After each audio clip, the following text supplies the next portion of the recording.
Good morning all of you. I am Poonam Singh, your Hindi teacher. Okay बेटा, बच्चों आज हम पढ़ेंगे हिंदी व्याकरण. हिंदी व्याकरण में संज्ञा के विकार, अध्याय 8 संज्ञा के विकार.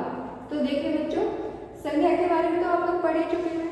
संज्ञा किसे कहते हैं? किसी वस्तु, स्थान आदि के नाम को, यानी जो भी नेमिंग वर्ड है, जो भी नेमिंग वर्ड है वो सभी, चाहे वो किसी वस्तु के हों, चाहे वो किसी मनुष्य के हों, चाहे जीव जंतु के हों, पेड़ पौधों के हों, वो सभी क्या है, वो संज्ञा है.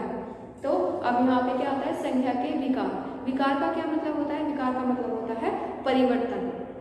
विकार का क्या मतलब होता है? परिवर्तन.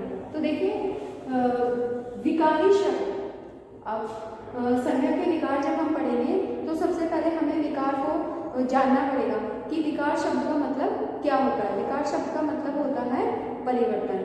तो विकार, विकारी शब्द और अविकारी शब्द, दो तरह के शब्द होते हैं. तो हमें पहले ये जानना है कि विकारी शब्द किसे कहते हैं और अविकारी शब्द किसे कहते हैं. तो देखिए बच्चों, अब हम विकारी शब्द, ठीक है, जिन शब्दों का रूप संज्ञा, लिंग, कारक, वचन आदि के प्रयोग से परिवर्तित हो जाता है. जिन शब्दों का रूप, यानी जिन शब्दों का प्रयोग करते हुए हमें उसमें लिंग बदल जाता है, वचन बदल जाता है, कारक बदल जाता है, तो वहाँ पर परिवर्तन हो जाता है. तो जिसमें परिवर्तन हो जाता है उन सब वे शब्द क्या कहलाते हैं?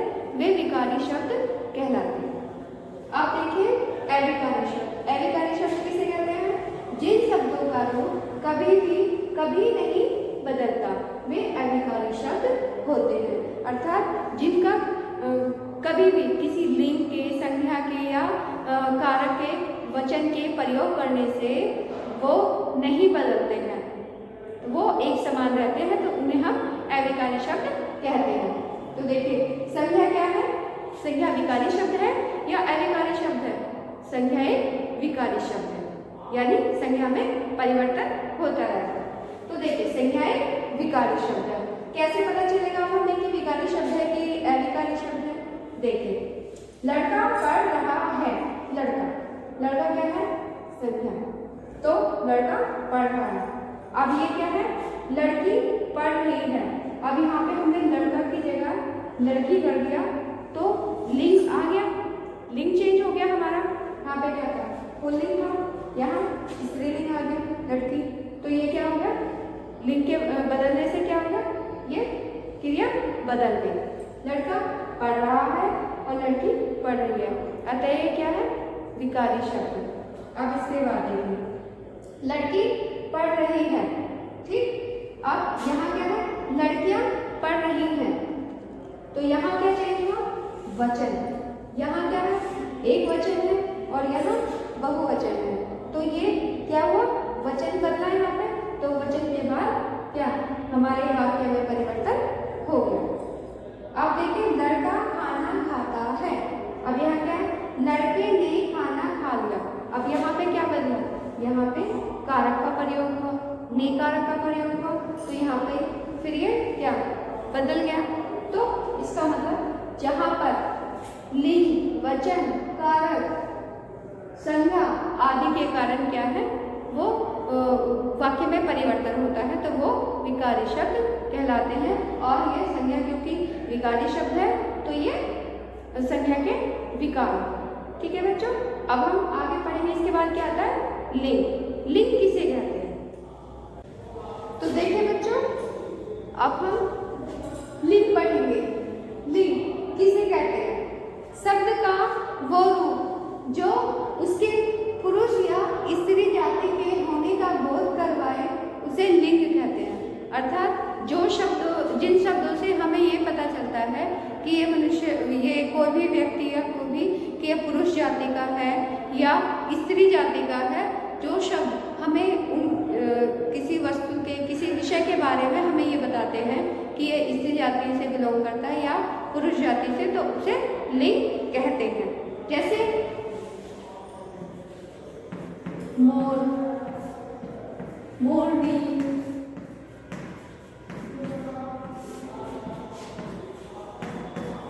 चाचा, चाची,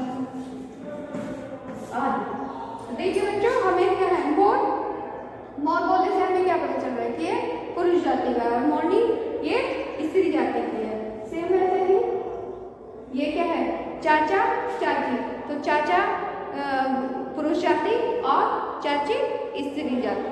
अब इसके बाद क्या आता है, लिंग कितने प्रकार के होते हैं, तो लिंग के भेद, भेद यानी प्रकार दोनों एक ही बात है।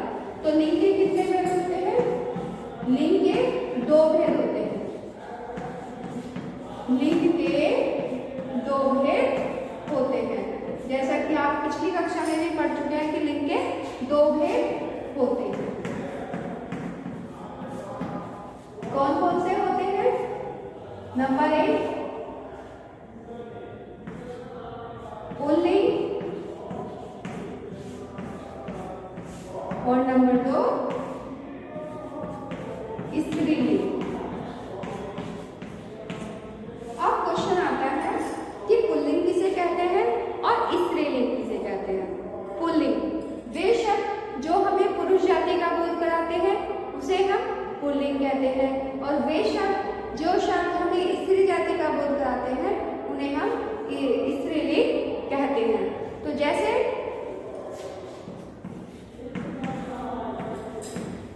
बैल, दादा, घोड़ा,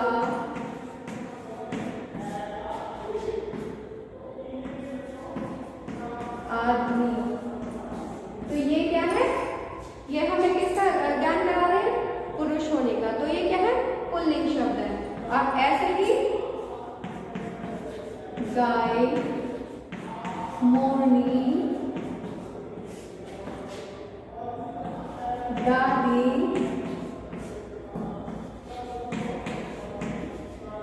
घोड़ी, औरत आदि, तो ये शब्द हमें स्त्रीलिंग होने का बोध करा रहे हैं, तो इसलिए स्त्रीलिंग है।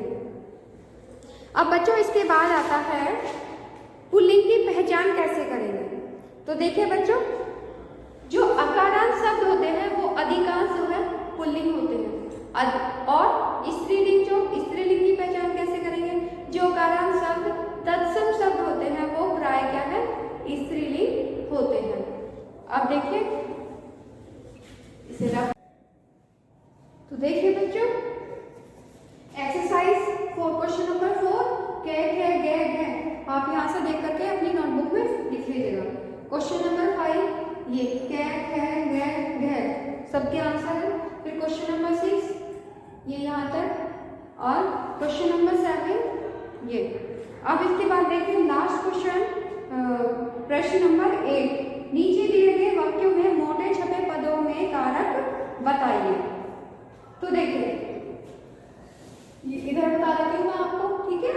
प्रश्न नंबर 8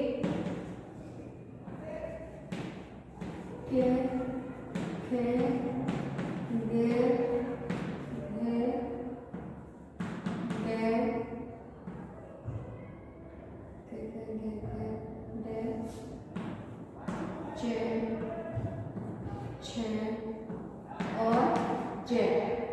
तो देखिए खिलाड़ियों को अंडे दीजिए, कर्म कर्म। अब देखो मुझसे अब नहीं चला जाता, कर्म कर्म। बालक छत से गिर पड़ा, अपराध। छात्रों ने सुंदर बगीचा लगाया, कर्ता कार्य। सनी की बहन ईशा है, संबंध कारक। हे प्रभु हमारी रक्षा करो, संबोधन, संबोधन कारक। नदी में मछलियां तैर रही हैं, अधिकरण। यह पैन रवि के लिए है, संप्रदाय।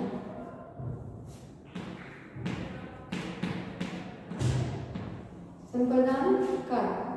ठीक है बच्चों, देखिएगा, ध्यान से देखिएगा और अपनी बुक को फिल कर लीजिएगा।